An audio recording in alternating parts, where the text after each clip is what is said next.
Hello sa inyo, my loves. January 12 na at kami ay aalis.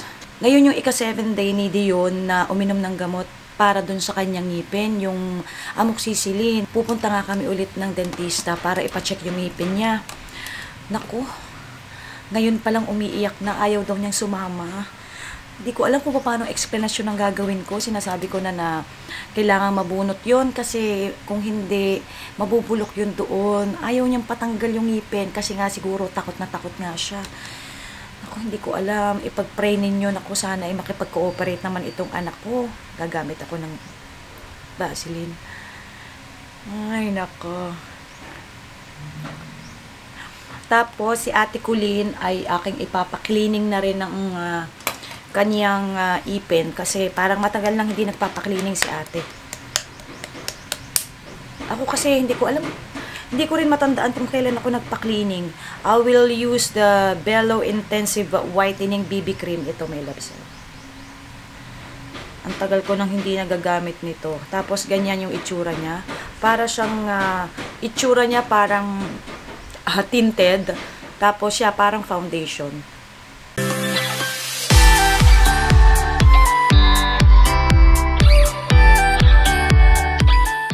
Naglagay na ako ng sunscreen eh. Tapos, naglagay ako ng kilay, konti. And then, hindi ako naglagay ng lipstick. Naglagay lang ako ng Vaseline Advanced Therapy. Yun lang. Kasi, feeling ko ay dry yung aking lips. Tapos, naka-t-shirt lang ako at saka naka-shorts. Ito, ganyan. T-shirts. Medyo maluwag to. Tagal na nito. Binili ko to yata sa Malaysia pa yata ito. Tapos, shorts. Yan. My loves, yung aming dentist ang pupuntahan dito lang sa amin, sa may kanto. Hindi na ako lalabas ng village. Kasi inirecommend sa akin yun ni paring Achel, yung aking kaibigan. Sana magaling siya kasi doon nga sa Robinsons, parang, ewan ko, nagka-trauma yung anak ko. Kasi parang nahirapang bunutin yung ipin ni Dion. Kasi my loves, last week, nakatatlong anesthesia na si Dion. As in, 3 inject ng anesthesia at hindi pa rin nag-work. Hindi ko alam or hindi alam nung doktor kung baka magana sa loob kaya hindi yata nag-work yung anesthesia. Maximum lang daw ng 3 injection yon. Kaya parang nasaktan yung bata. Pero hindi ko alam kung nasasaktan ba yung bata talaga or talagang anong tawag doon, inaarte lang niya. Kasi nga, sobrang takot na takot siya. Parang lahat ng konting maganon lang, parang painful daw, pero hindi naman. Ewan ko, sana makipag-cooperate si Dion ngayon. Naku, cross fingers tayo, my loves. Nandito na kami sa clinic, si Dr. Army Artiliagas. Yeah, dental clinic. Dito lang malapit sa amin. Ayan, naka-open at wala namang ganong tao. Kaya ito, papasok na kami.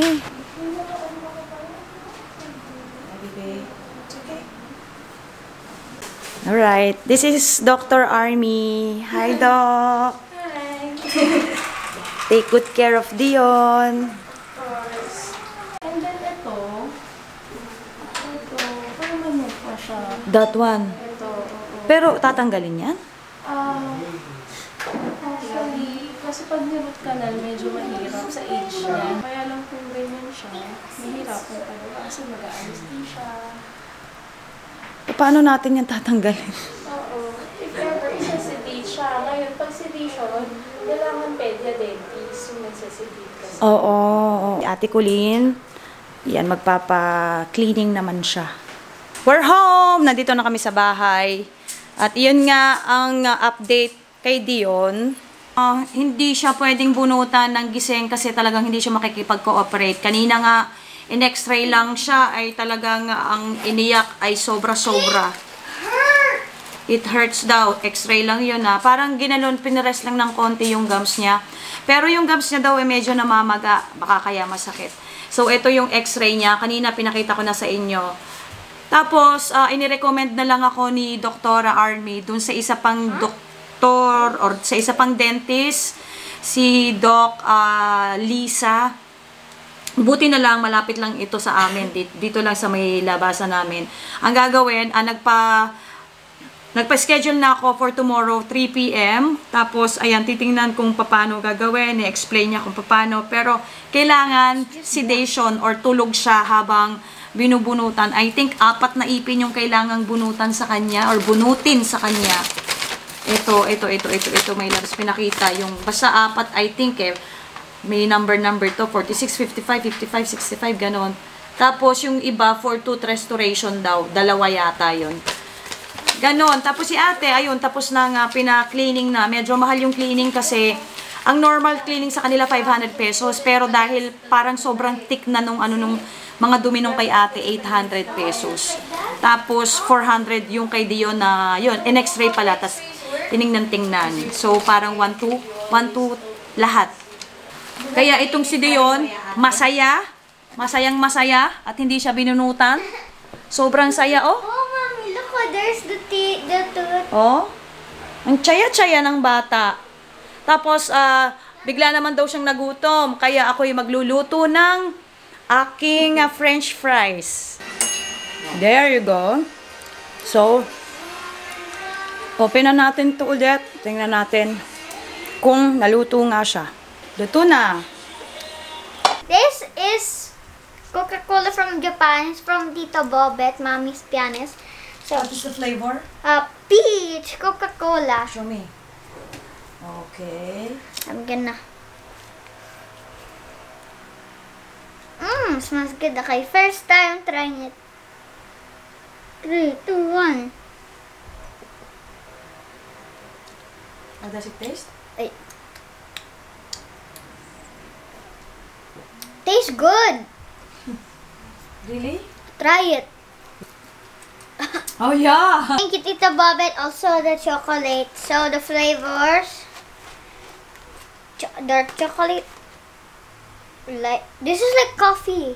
Okay. So, this is for you. The other one? The white chocolate and dark or brown or black. No, dark chocolate.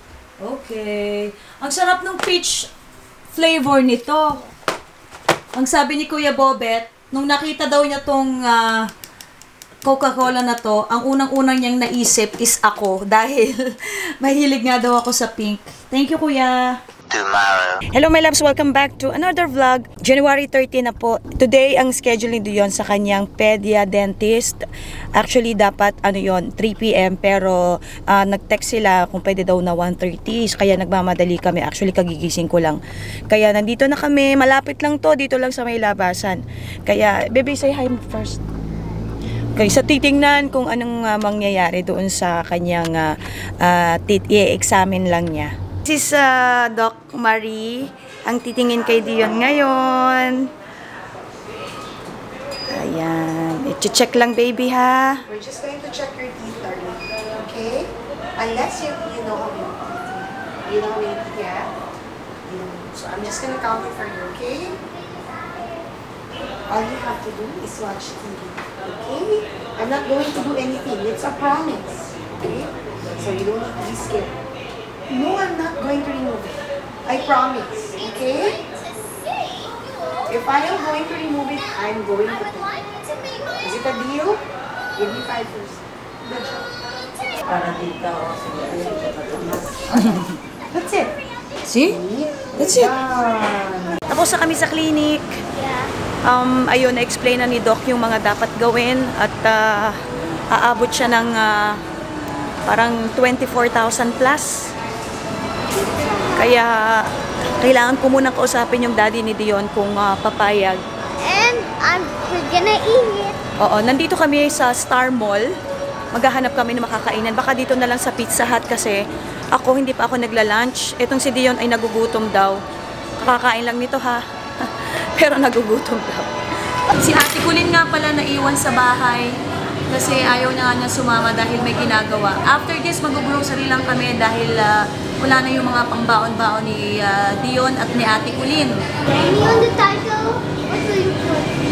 Dion cried again. We got our spaghetti. We got the pizza. What's this? Cheesy love. Cheesy love. Naubusan ako ng battery dito sa aking camera. So, So, ito, meron pa kami nga, this is Kit Kat. What's this, baby? Kit Kat? Something? I don't. Okay. And then, the pizza. Daan lang kami dito sa Japan Home Center.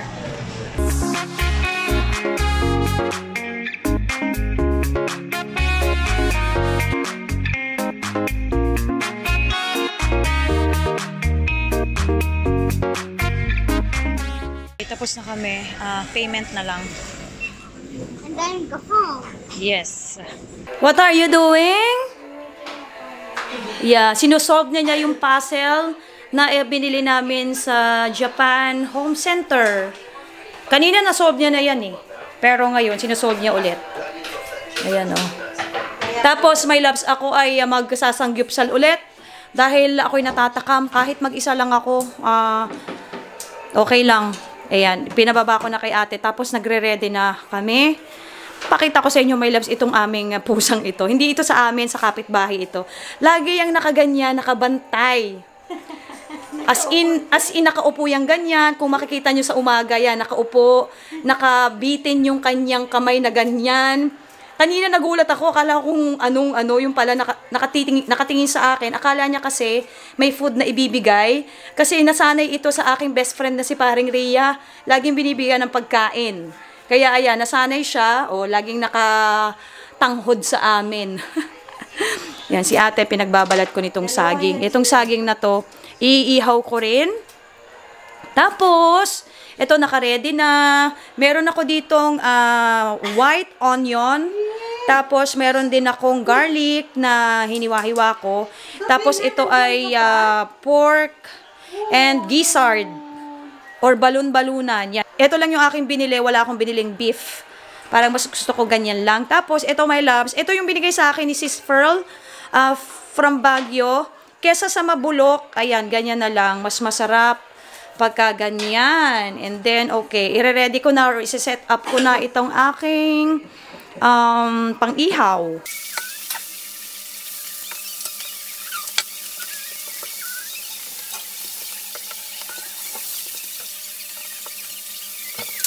For my sausawan, I have the sesame oil.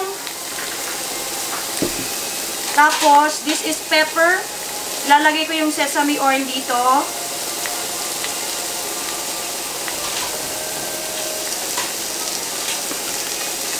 Then, lalagyan ko ng iodized salt. Tapos, meron akong red hot pepper here. Yung Korean. Eto. Chopsticks. Kimchi. I'm almost done. I did it! Wow! Ganda! That's nice. Yeah. Congratulations! Ang aking samgyupsal. I am almost done sa pag-iihaw. Ginagawa ko kasi, iniihaw ko na lang lahat para ayoko nang mag-messy sa harap ng mesa. So, ihaw lahat and then kain. We are ready to eat! Si Ate Kulin ayaw kumain kasi kanina yung dinala namin na take out sa Pizza Hut, kinain niya. Kaya nabusog ka agad. Did she finish all the pizza? Yeah, dalawa lang yun eh. And you said it's for ate. Diba? Yeah. Okay. So, kain tayo. This is the lettuce. The one that you like. This is the gizzard. The one that we watch. Diba? She's eating that.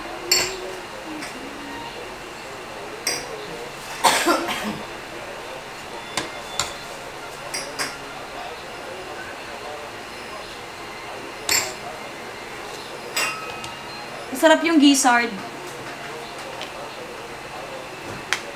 Ang ulam ni Dion is shrimp.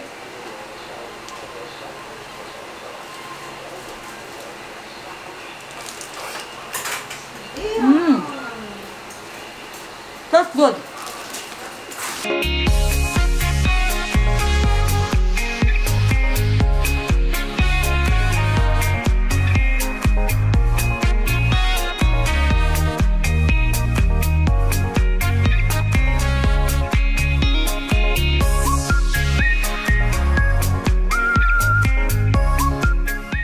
Tapos na kaming kumain, my loves, at ako'y amoy inihaw. Kailangan ko nang magpalit ng damit. So, bye-bye! See you again on my next vlog. Bye!